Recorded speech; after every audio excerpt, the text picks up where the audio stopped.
நலமான வாழ்வே நிறைவான பெருஞ்செல்வம். நெல்லிக்காய், கருவேப்பிலை, முருங்கைக்கீரை, முளை வெந்தயம் இந்த நான்கில் ஏதாவது ஒன்றின் சாறை தினமும் சாப்பிடக்கூடிய பழக்கம் உள்ளவர்கள் மருந்தில்லா வாழ்வை, முழுமையான நல்வாழ்வை வாழ முடியும். எந்த அளவில் இவைகளை சாப்பிட்ணும் அப்படின்னு பார்த்தா, ஒரு நபர் ஒரு நாளைக்கு 1 அல்லது 2 நெல்லிக்காய் சாறு ஒரு 150-200 மில்லி தண்ணியில் கலந்து குடித்தாங்கன்னா போதும். கருவேப்பிலைன்னா ஒரு கைப்பிடி கருவேப்பிலையில் வரக்கூடிய சாறை ஒரு டம்ளர் தண்ணியில் கலந்து குடிக்கலாம். கூட சுவையாக இருக்கணும்னு சொன்னால் தேங்காய் சாறை, தேங்காய் பாலை கலந்து குடிக்கலாம், தேன் கலந்து குடிக்கலாம்.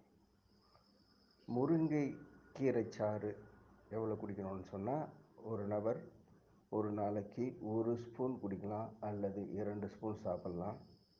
இதை படிப்படியாக உயர்த்தி 3 ஸ்பூன் வரைக்கும் குடிக்கலாம். முதல் நாள்லேயே 3 ஸ்பூன்லாம் குடிக்கக்கூடாது.